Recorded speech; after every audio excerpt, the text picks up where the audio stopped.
Assalamualaikum dan salam sejahtera. On News edisi 16 Disember 2013, bersama saya Muhammad Hafiz Alias. Dan saya Maurice Grace. Antara paparan menarik malam ini.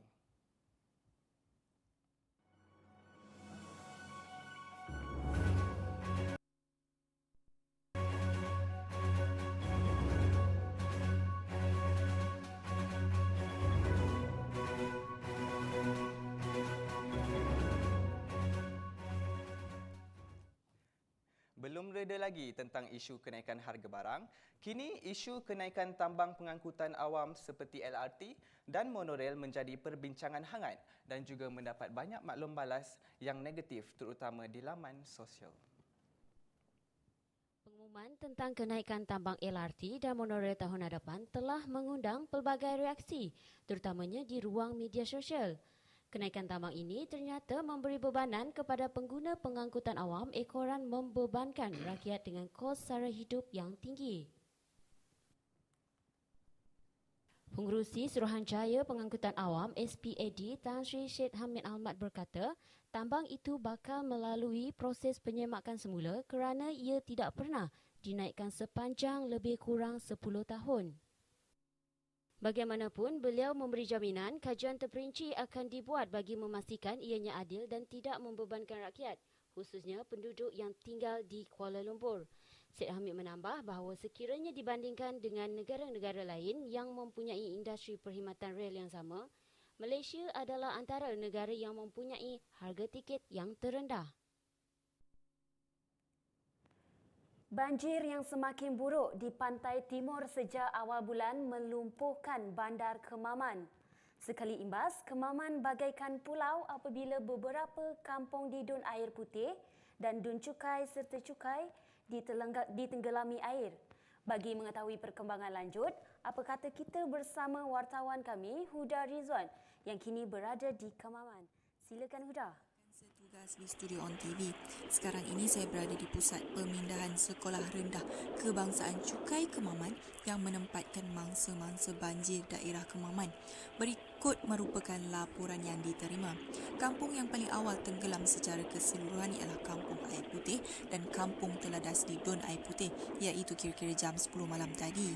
Air yang melimpah di Taman Cukai Utama sejak lewat petang kemarin juga mengakibatkan bekalan elektrik di Bandar Cukai Utama dan kawasan kampung sekitar termasuk Kampung Fikri, Dusun Nyor, Pengkalan Pandan dan Kuala Kemaman terpaksa diputuskan secara berperingkat sejak pagi semalam. Lebih teruk lagi, pasukan bomba dan penyelamat cukai yang sibuk dengan kerja membantu mangsa banjir juga berdepan dengan keadaan sukar apabila balai mereka di Taman Cukai Utama turut ditenggelami air. Dalam perkembangan sama, Ahli Parlimen Kemaman merangkap Menteri Komunikasi dan Multimedia, Datuk Seri Ahmad Syabri Cik, turut meninjau keadaan banjir dan melawat pusat pemindahan sambil menghulurkan bantuan. Sampai di sini dahulu laporan berikutan banjir di Kemaman.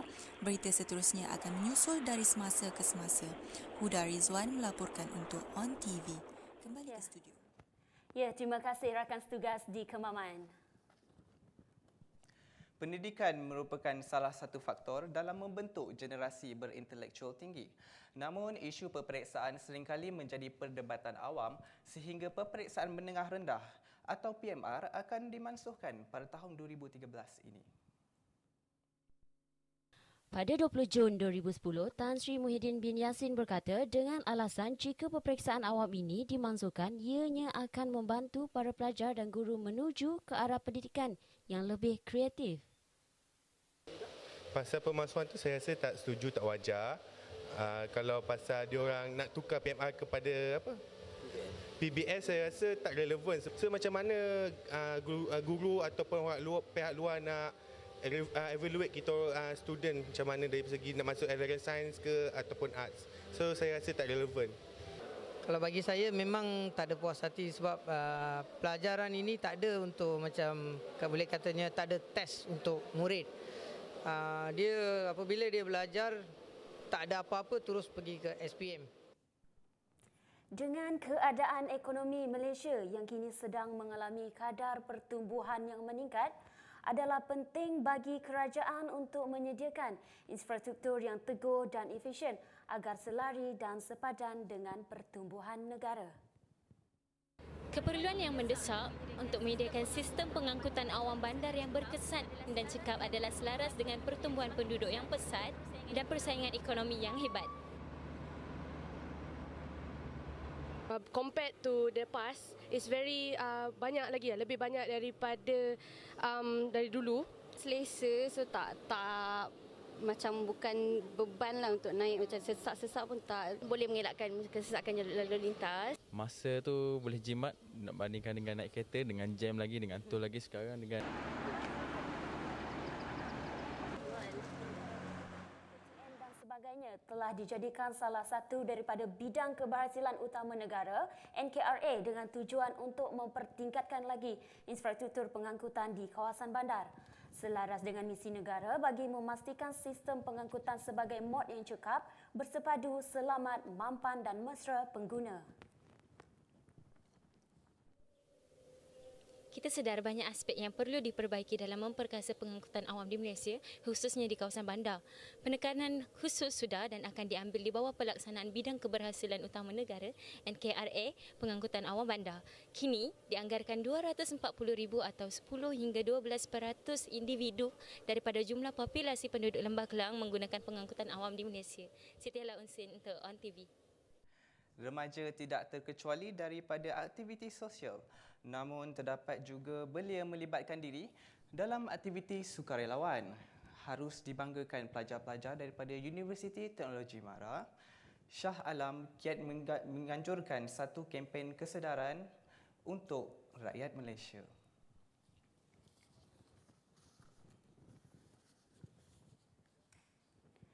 Badan bukan kerajaan iaitu IM4U turut serta dalam memberikan kerjasama sekaligus dapat menggalakkan belia melibatkan diri dalam sukarelawan. Belia merupakan tunggat negara yang bernilai tinggi dan menjadi jentera utama dalam pembangunan dan kecemerlangan negara yang diharap-harapkan. Negara akan goyah dan kecundang tanpa adanya belia menajui negara. Sukarelawan yang menganjurkan aktiviti-aktiviti seperti ini juga bertujuan bersama dalam mengurangkan gejala sosial di kalangan remaja. Cara keseluruhannya untuk mendidik masyarakat untuk lebih more to civilization.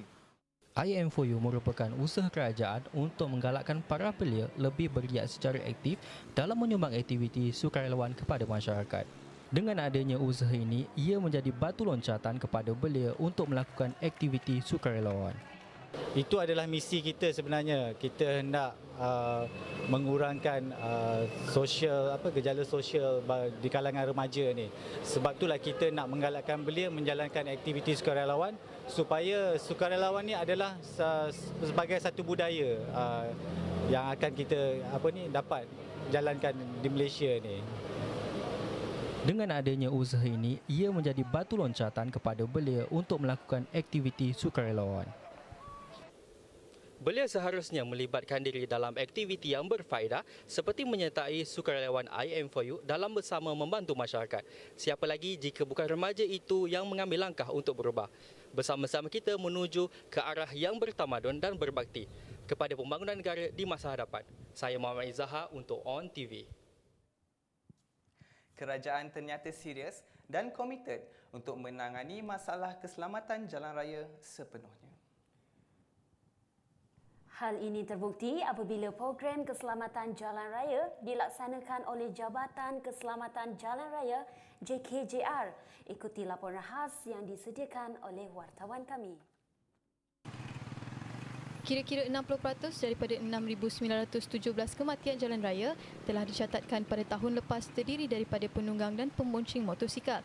Kebanyakan rakyat Malaysia menggunakan motosikal sebagai kenderaan alternatif untuk mengelakkan kesesakan lalu lintas. Kempen keselamatan jalan raya terus giat dijalankan bagi memastikan orang ramai selamat tiba ke destinasi masing-masing. Setiap tahun, Jabatan Keselamatan Jalan Raya JKJR menjalankan kempen kesedaran di setiap plaza tol jalan utama dan lebuh raya di seluruh negara. JKJR juga merangka pelbagai program keselamatan menjelang tahun 2014. Antaranya, program memberi pendidikan di peringkat sekolah dan kempen advokasi keselamatan jalan raya kepada semua kategori pengguna lebuh raya. Antara program yang kita akan laksanakan adalah kita program tiada minggu tanpa advokasi. Ini adalah program advokasi hemat nasihat secara mingguan. Setiap minggu sekurang-kurangnya sekali. Kemudian kita ada community based program, road safety education. Ini adalah pendidikan keselamatan jalan raya di sekolah. Di samping mereka student ni diajar di kelas, kami juga datang. Kami datang buat pemantauan, kami datang buat ceramah, pameran, taklimat keselamatan kepada anak-anak kita di sekolah. Kemudian kita ada kempen musim perayaan. Kempen musim perayaan Hari Raya, Tahun Baru Cina. Okay. Penyelesaian masalah keselamatan jalan raya ini sewajarnya dibuat secara komprehensif yang membabitkan pelbagai aspek. Ini termasuklah dalam aspek perundangan, penguatkuasaan, pentadbiran, pendidikan, kejuruteraan kenderaan, psikologi manusia, infrastruktur jalan dan budaya masyarakat. Sikap prihatin juga perlu disemai dalam diri setiap individu bagi meningkatkan tahap keselamatan jalan raya. Kadar kemalangan dan kematian di negara kita akan dapat diturunkan. So, generasi kita berharap bahawa generasi yang ada dan generasi yang baru yang akan datang nanti akan lebih menitik beratkan keselamatan apabila berada di jalan raya. Contoh, negara-negara maju seperti di Eropah, Sweden, Australia, mereka dah lama tidak diajar dengan pendidikan keselamatan jalan raya di sekolah. Kerana generasi yang ada adalah generasi yang prihatin terhadap keselamatan. Kempen-kempen yang dianjurkan merupakan satu kaedah strategi komunikasi untuk menimbulkan rasa kesedaran kepada pengguna jalan raya. Justru pendidikan lalu lintas sepanjang masa wajar diberikan kepada pengguna. Bukan sahaja melalui kempen khusus dari semasa ke semasa, tetapi juga ketegasan dalam penguatkuasaan. Afika Matrozi untuk On TV. Syarikat pemaju hartanah terkenal, Sime Darby Property telah menawarkan pangsapuri kos rendah kepada umum bermula 23 November lepas. Projek pangsapuri rebana yang terletak di Bukit Raja ini merupakan hasil kerjasama dengan Lembaga Perumahan dan Hartanah Selangor. Pendaftaran yang berlangsung di Bandar Bukit Raja pada Sabtu lepas telah membuka peluang kepada rakyat Malaysia yang berpendapatan tidak melebihi RM3,500. Borang dan segala urusan hanya boleh didapati pada hari pendaftaran atau di mana-mana pejabat daerah Selangor. Pelawaan hanya dibuka kepada individu yang masih belum berdaftar dari mana-mana tawaran rumah kos rendah. Pangsapuri rebana serendah RM42,000 seunit ini mempunyai 3 bilik tidur, 1 tandas dan 1 bilik air berasingan. Pangsapuri ini juga dibina setinggi 5 aras dan mempunyai 10 blok. Namun, tawaran rumah kos rendah ini adalah tertakluk kepada syarat dan kriteria yang ditetapkan oleh Kerajaan Negeri Selangor. Peluang ini juga terhad dan hanya dibuka hingga 29 November 2013.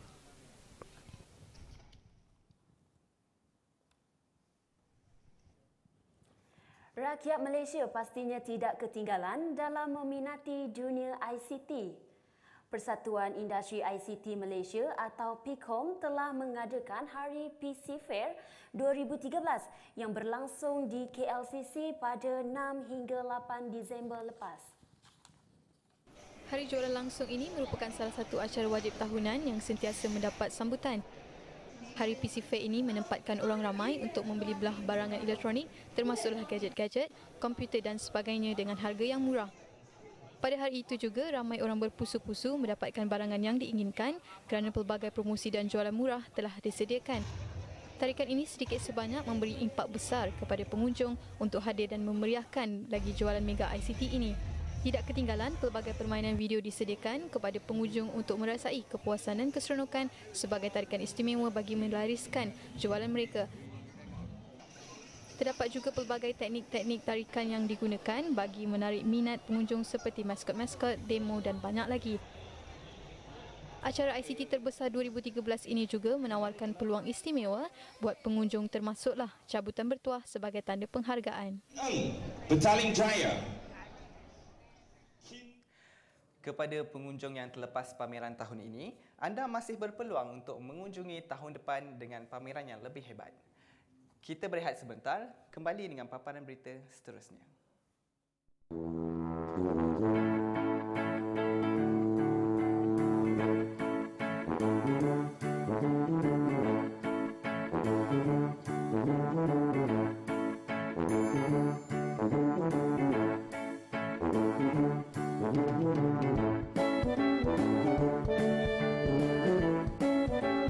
Really? It's real. say you can have your favorite Subway every day for as low as RM7.50. Head up to your nearest Subway outlet today. Subway, eat fresh.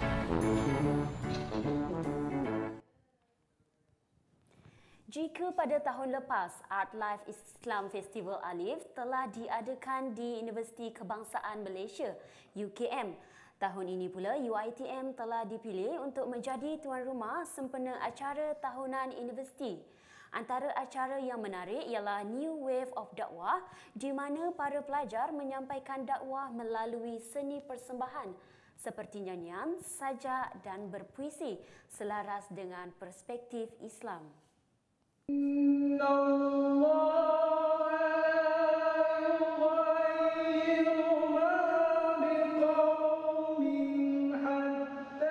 Melalui seni selain memberikan penekanan.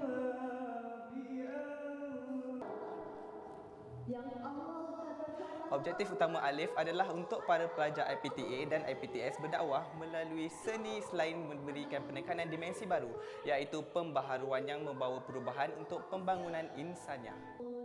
Menariknya, festival ini adalah supaya memberi kesedaran kepada umat Islam bahawa betapa pentingnya Islam itu membentuk keharmonian hidup yang selesa dan sejahtera kepada manusia, iaitu kehidupan yang memenuhi keperluan rohani dan jasmani sesama manusia.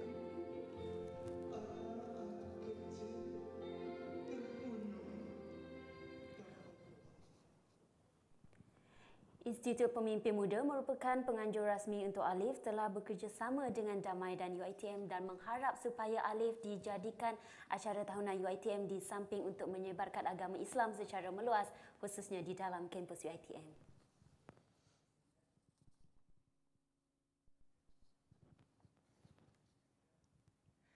Memang gila.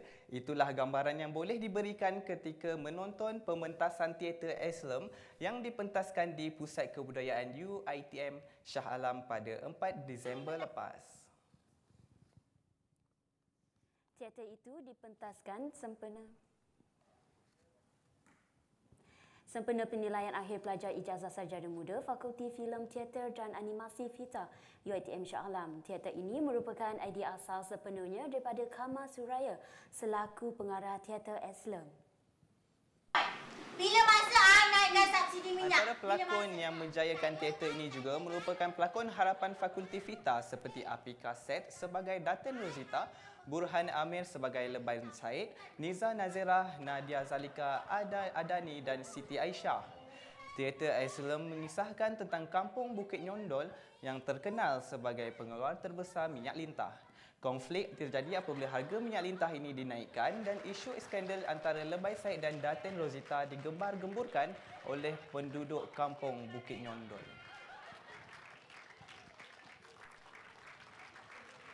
Latar masyarakat dan latar tempat yang dipentaskan ialah latar masyarakat yang gila yang bekerja di Hospital Unit Psychiatry. Kepada teater yang sebelum ni iaitu Sidang Gila. Okey, bestnya on Sidang Gila dan saya memparodikan teater tersebut dan Musim cuti sekolah merupakan waktu yang sesuai bagi masyarakat untuk meluangkan masa bersama keluarga. Dan antara tempat yang menjadi pilihan termasuklah Zoo Negara. Tetapi masih ramai yang tidak mengetahui tentang apa yang berlaku dalam Zoo Negara itu.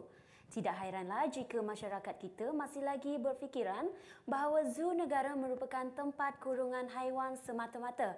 Ikuti laporan khas yang disediakan oleh wartawan Faisal Khalid. Zoo merupakan tempat rekreasi yang sering dijadikan destinasi orang ramai terutamanya kanak-kanak pada cuti sekolah. Zoo Negara mempunyai hampir 5,137 spesimen termasuklah 476 spesies mamalia, burung, reptilia, amfibia dan ikan. Dengan berpegangkan kepada 5 prinsip utama iaitu Zoo Negara sebagai pendidikan, pemuliharaan, penyelidikan, rekreasi dan latihan. Keluasan Zoo Negara meliputi 110 ekar di mana ianya ditempatkan hanya 5 km daripada bandar Kuala Lumpur. Konsep Zoo Negara bukanlah seperti konsep klasik zoo iaitu berpagar besi dan haiwan dikurung. Zoo Negara sekarang menempatkan haiwan-haiwan di tempat yang luas dan menyerupai habitat asal haiwan-haiwan tersebut. Menurut Timbalan Pengarah Zoo Negara Dr. Muhammad Felix, Beliau mengatakan bahawa zoo negara sekarang mengamalkan konsep baru yang dikenali sebagai open concept. Animals dalam cages. So sekarang ni with the new research on kebajikan, research on environment, so zoo have to go to open concept. So that is why kalau you pergi zoo negara pun at least 80% of animals kita ni tak ada dalam cage dah. So kita gunakan of course. Kebanyakan rakyat Malaysia tidak sedar yang bahawa zoo ini bukan dimiliki oleh kerajaan. Zoo negara merupakan badan bukan kerajaan yang ditubuhkan pada 14 November 1963 oleh Persatuan Zoological Malaysia. Walaupun zoo negara ini bukan dimiliki oleh kerajaan, tetapi zoo negara tetap meletakkan nama zoo negara sebagai nama zoo bagi Persatuan Zoological Malaysia. The government, and then the only two things yang government special sampai sekarang kita pegang is number one, we do not pay recreational tax.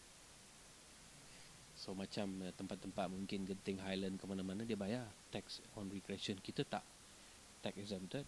Yang keduanya, kalau contoh any organisation ataupun orang yang dermawan ni, if you were to give to the zoo cash, it will be tax exempted. So daripada penjagaan haiwan-haiwan di zoo negara ini memerlukan kos yang sangat tinggi bagi memastikan haiwan-haiwan di zoo negara ini berada dalam keadaan yang sihat. Pendapatan zoo negara majoritinya bergantung kepada duit kutipan pengunjung yang datang melawat haiwan-haiwan. Well, basically to the whole zoo ni 1 tahun to run the whole thing, to pay my salary, beli makanan semua tu is about 15 million ringgit. Okay. So far since tahun 2005 sampai sekarang, kita punya gate collection of, kalau you do of course you have to do the profit and loss analysis kan. Kita surplus kita ada. We have surplus. So much so that our daripada 2005 tu kita ada, sebelum tu adalah rugi sikit. After that we change, turn it round, gunakan formula 2020. 2020 means 20% cut cost, 20% increase sales. Increase sales mean contoh nak. Walaupun dengan duit kutipan dari pengunjung, zoo negara masih lagi memberi persembahan yang baik dari segi menjadikan sebuah tempat memupuk semangat cinta akan flora dan fauna. Zoo juga merupakan tempat menarik untuk meluangkan masa bersama keluarga, terutamanya pada hujung minggu dan cuti sekolah. Zoo ini tiada nilainya jika tanggungjawab untuk memelihara dan memulihara haiwan dipikul oleh sebelah pihak sahaja. Sebagai rakyat yang prihatin, kita haruslah memberi kerjasama untuk mengekalkan khazanah negara. Saya Faisal Khalid melaporkan untuk On TV.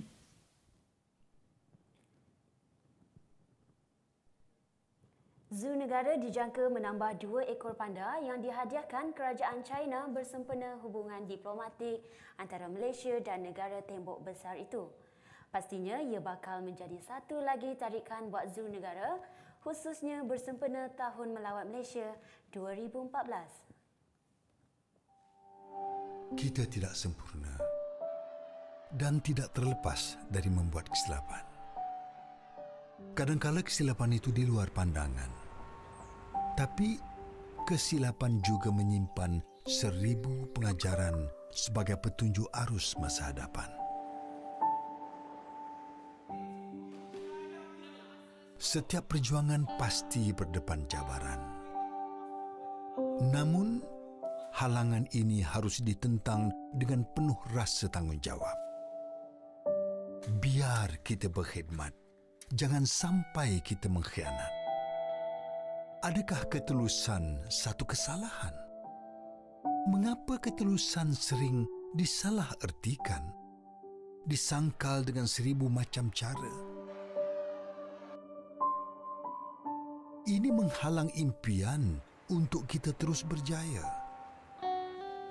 Perbaikilah setiap kesalahan yang kita lakukan. Lihatlah kepada apa yang telah dikecapi.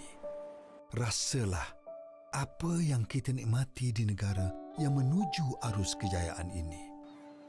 Kita semakin menghampiri sinar kejayaan itu. Namun, dapatkah kita menyentuhnya jika kita menukar arus? Pusat Sukan Hal Ehwal Pelajar merupakan penganjur rasmi kejohanan sukan antara fakulti yang disertai 21 fakulti khususnya yang terdapat di UiTM Shah Alam. Kejohanan SAF ini melibatkan mahasiswa yang lebih menyeluruh dari pelajar semester 1 hingga pelajar semester akhir. Tambah menarik, SAF kali ini turut menyaksikan penglibatan pensyarah fakulti terbabit.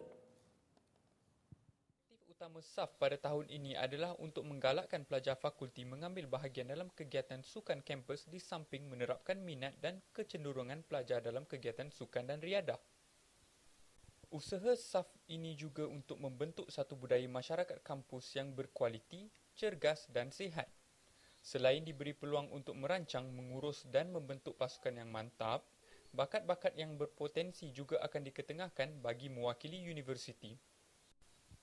Antara acara yang dipertandingkan ialah acara berpasukan dan individu yang mewakili dua kategori iaitu lelaki dan wanita. 18 acara dipertandingkan untuk acara berpasukan manakala 9 acara untuk individu.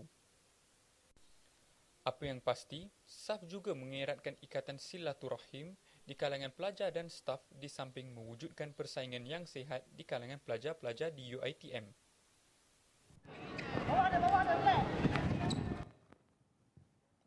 Ada yang unik di Malaysia. Jika hutan biasanya diisi dengan pepohonan hijau, berbeza dengan yang satu ini. Di ICT Shah Alam, terdapat hutan dengan pepohonan yang diperbuat daripada lampu LED pelbagai warna. ICT Shah Alam yang dibuka seawal jam 10 pagi hingga 2 pagi ini mempunyai pelbagai bentuk hiburan di dalamnya.